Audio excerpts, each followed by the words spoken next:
Hey again everyone, welcome back again di Bitcoin Update. Guys, ini mau sekalian untuk ngasih update ya ke teman-teman semuanya. It's just gonna be a very quick update. First thing first, announcement untuk besok ya, hari Senin kita bakal ada live streaming mungkin di sesi London. Ini streaming akan kita lakukan before SAG nanti malamnya.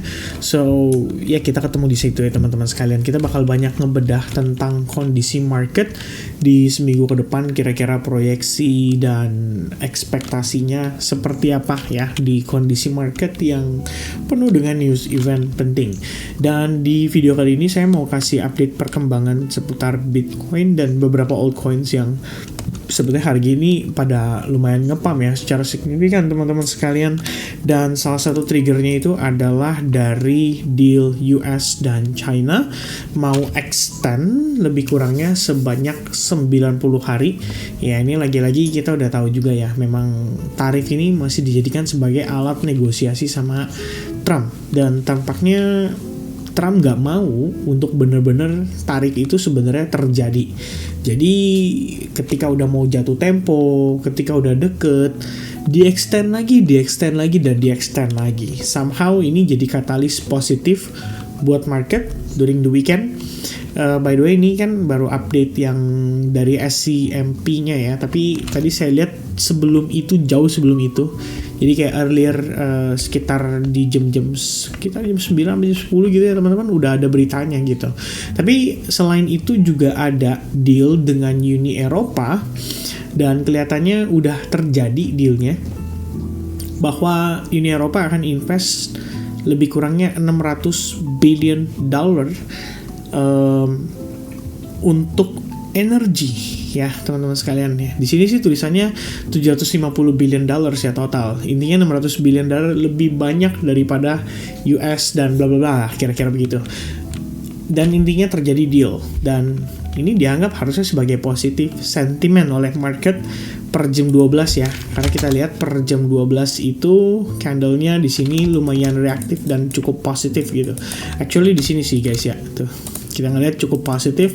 We have this strong rally di jam tersebut, dan ini diakibatkan oleh sentimen yang relatively positif.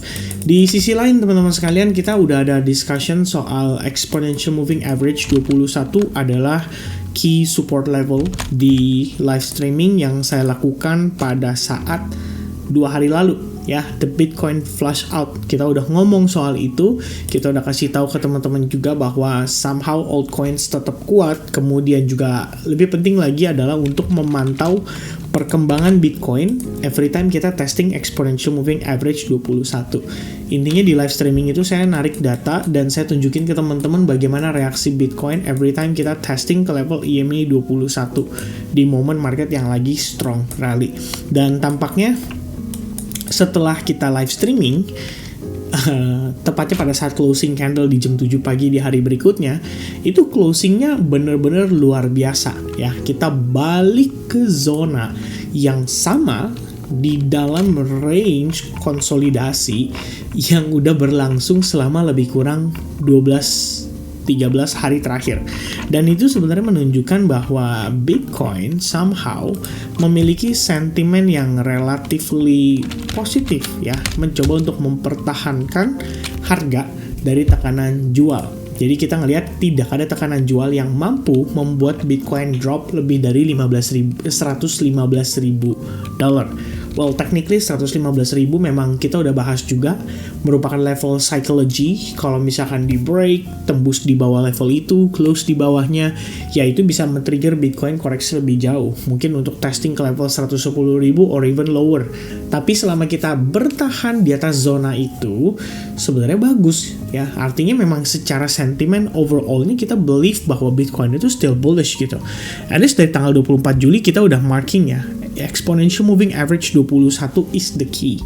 Ya, key level for Bitcoin saat ini antara exponential moving average 21 yang nyamperin, which is menandakan Bitcoin secara tren kuat, atau Bitcoin yang nyamperin, dimana umumnya kalau ini terjadi, Bitcoin bisa gerak ke level ke range lebih rendah up to previous SNR gitu.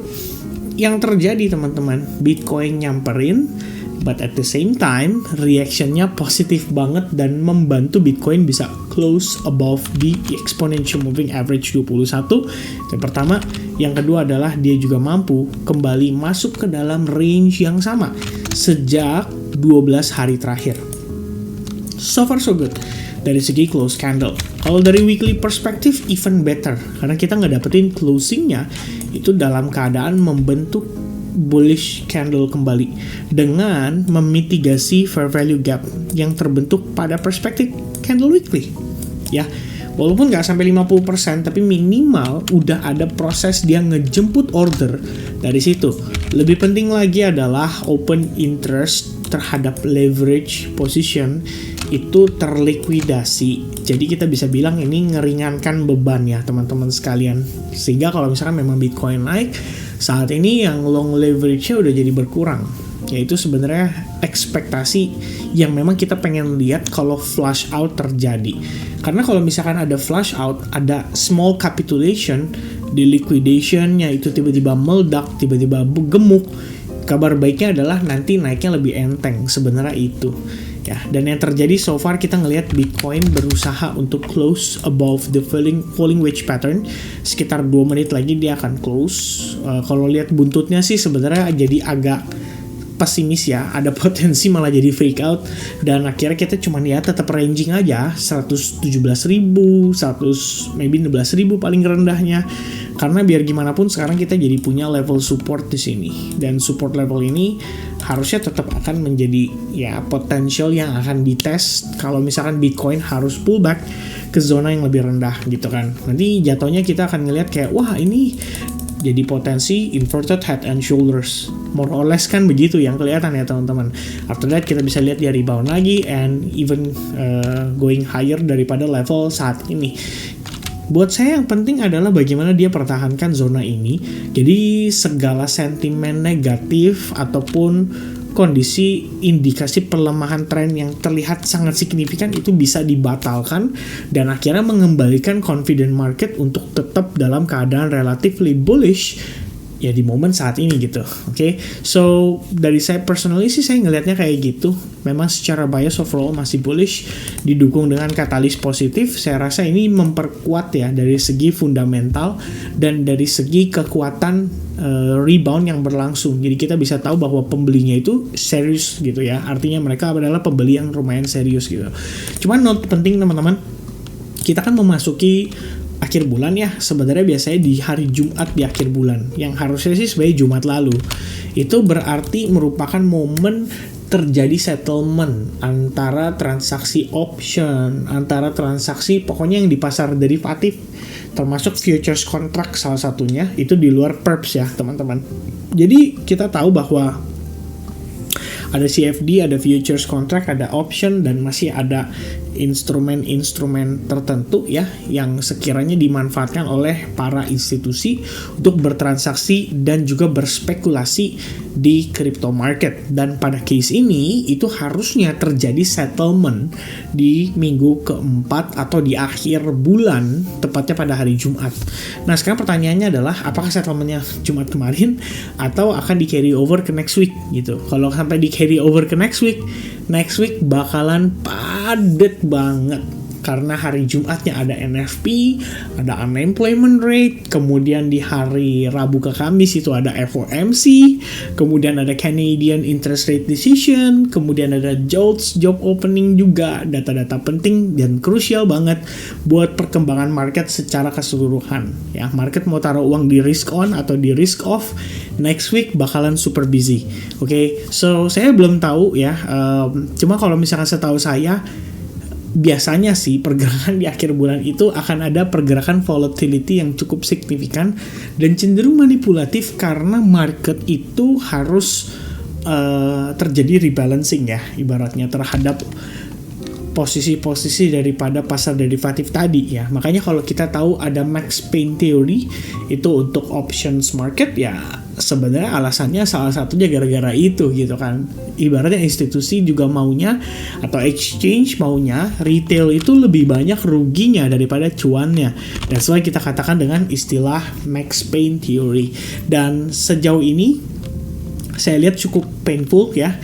At least Jumat lalu udah cukup painful. Kita tahu market itu ngalamin namanya liquidity sweep, price drop secara cepat ke 114.700 dan balik lagi reclaim 117.000 hanya dalam beberapa jam saja setelah kejadian turunnya terjadi.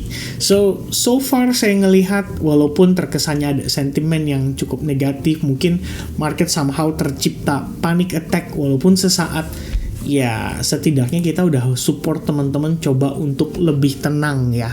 Jadi saya udah bilang juga di Bitcoin flash out atau pada saat live streaming di hari ini kayaknya di hari Jumat berarti ya teman-teman sekalian, harusnya teman-teman udah pada tahu gitu bahwa gak harus panik gitu kan. Bahkan it's a good opportunity untuk buy the dip atau ya memanfaatkan retracement atau koreksi yang terjadi itu untuk kesempatan teman-teman, either itu mau reakumulasi atau kalian mau buy dari range yang lebih rendah. Mungkin seperti itu ya. Mudah-mudahan sih teman-teman dapat kesempatan, karena saya dapat gitu ya. So far I've got di Ethereum ya running relatively good, relatively well dari segi price action.